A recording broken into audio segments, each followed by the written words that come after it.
Can cancer be crazy and sexy? Please welcome the author of the book, Crazy Sexy Cancer Tips. Sexy and cancer, not two words you put together. She decided to face it head on and put her crazy, sexy life on video.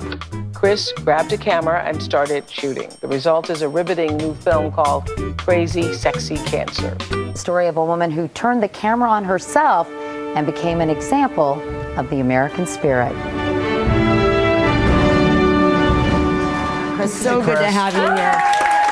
Yeah, but when did you decide to start videotaping? Right away, a few Really? weeks after. I was really scared, and I knew I needed another focus, so I picked up my camera and I picked up my pen and I just started filming and writing. And so you filmed everything. I mean, even, yes, everything. For 4 years. That's why I called it an adventure story, because I don't like to call it a battle, because obviously I don't want to lose. So, as, you know, going out on this big journey, I met other women and doctors and gurus and teachers, and as I was looking for the cure, I really found my life. Well, how are you doing now? How are you? I'm fantastic. The cancer that I have is completely stable, and I'm happy, and I think healthier than I was before I was diagnosed. You still have the tumors I do. They're beauty marks, though, I call them. on your liver And my lungs. and your lungs. Yeah. The challenge then is, how do you live your life with the knowledge of cancer? Very different than most cancer patients, I think.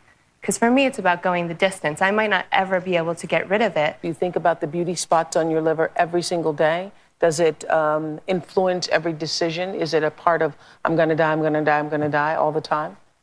No way. No way? I mean, right now I'm sitting here with Crazy Sexy Oprah. I mean, that's what I'm thinking about. But there's so many people in this country who are living with cancer. Thank you. Absolutely. And we're living with it, and we're thriving, and we're paying our bills and our taxes, and, you know, we're doing the laundry. We're just regular people. And I think it's important to change that stigma, because it saddles a lot of folks, and especially young women, who have their whole lives ahead of them and they feel like they need to be shelved. I spell cancer wrong half the time when I write it, just to poke fun at it. How do you spell it? With an S. C-A-N-S-E-R.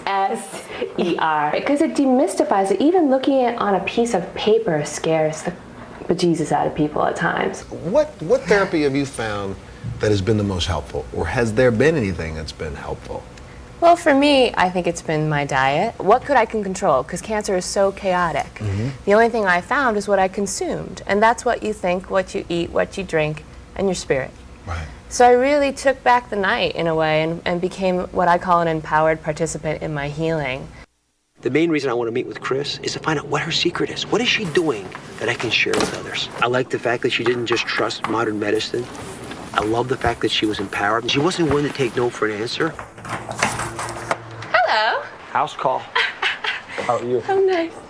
These are your weapons in the war on cancer, right? These are our tools here.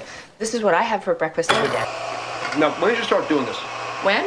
Yeah. When I got the wake-up call. You didn't do it all before? No, I did martinis before. Now I do green drinks. But you know what? We will serve it in a wine glass just to make us feel funky. If I was in your shoes, I'd still be wanting to make sense of why this happened and whose fault was it, and be fighting the battle. I wouldn't have made peace with the reality. Well, first of all, I think that life is just too sweet to be bitter, you know? Yeah. I looked around me, I'd made so many changes, and I thought, this is an awesome life. I mean, honestly, I don't think anybody has a better life than me. Access. Cancer, cancer, cancer, cancer. Today, the best evidence yet that good can come from bad. I fell in love. Chris Carr and her Crazy Sexy Cancer documentary cameraman Brian felt deeply for one another, not letting the threat that Chris's cancer posed get in their way. To him, it didn't matter. With or without cancer, he liked me. And after an intimate courtship, Chris and Brian made the ultimate commitment.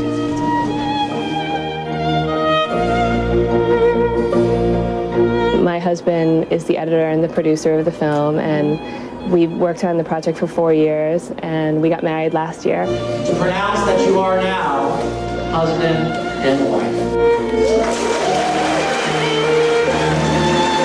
And though cancer is not ideally in the marriage equation, Chris and Brian may move on to something that is. Maybe some babies. We'll see what happens. So what message do you want people to take away from your experience? I think just go for it. You know, life is a terminal condition. We're all gonna die. And cancer patients might have more information, but we all, I think in some ways, wait for that great permission to live, and nobody's gonna give it to you. So get going, folks. Get going, folks.